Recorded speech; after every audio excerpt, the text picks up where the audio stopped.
All right, guys, what's going on? Welcome in. So we just got word that the New York Jets and Joe Douglas want Jamison Crowder to take a 50% pay cut. Okay, a 50% pay cut. We finally got some details. We finally got some specifics on the whole Jamison Crowder front office situation here. And as we all know, Jamison Crowder is due that $10 million. None of it's guaranteed. Okay, so on paper, the Jets do have that financial advantage, but at the same time, a part of me is like, you know what? Jamison Crowder's been literally the only bright spot the last couple of seasons on this putrid Jets offense, right?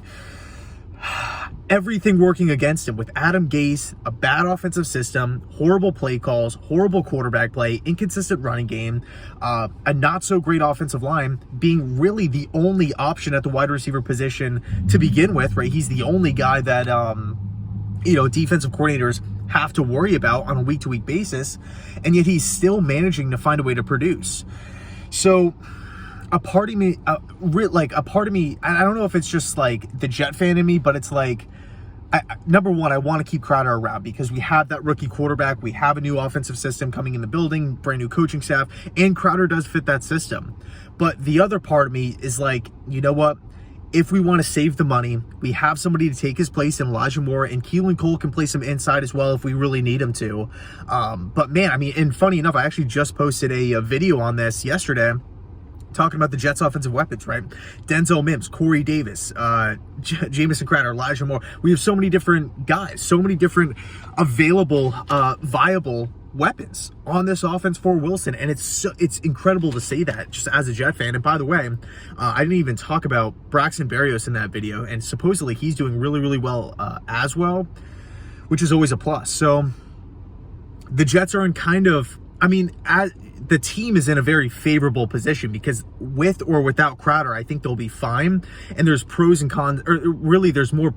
The pros outweigh the cons in either situation. I mean, if you want to keep Jamison Crowder, great. You have a really productive wide receiver that's going to produce the system that fits the system and will create chemistry with Zach Wilson. This guy has been producing pretty much since he's been a rookie, right? Even at Duke, he was highly productive. And then if you want to get rid of Jamison Crowder, you save the money. If you want to trade him, maybe to a team like the Green Bay Packers, a team that's kind of in need of a slot wide receiver, you can do that and possibly recoup a 4th round pick or something like that.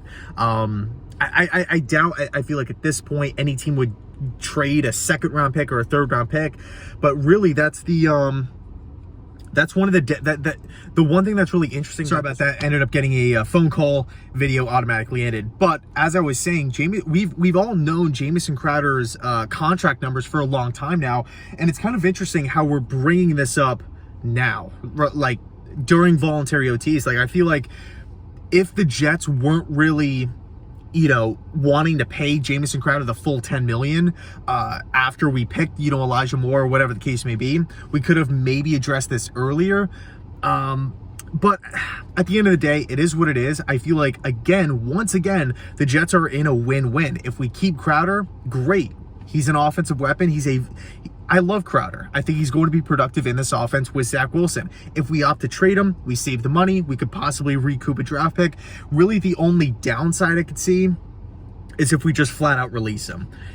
And then it's like, okay, we're saving the money, but the money's there to be spent. And it's not like he's like on the books for another 4 years, another 5 years, and this guy's going to be like 39 by the end of the contract. Nothing like that. Like, might as well keep him around because at the end of the day, he will help Zach Wilson's development at the end of the day. So I have high hopes for Elijah Moore. I'm really excited to see what he brings to the table. And same thing with all these other guys. But really, Elijah Moore is the guy that I feel like if we do part ways with Crowder, he will step in and start turning some heads. So anyway, I'll leave it there. Thanks so much for watching. Let me know your thoughts down below in the comment section.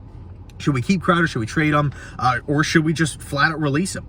Could be, man, it's super interesting to kind of think about here. But anyway, thanks so much for watching. And as always, go Jets.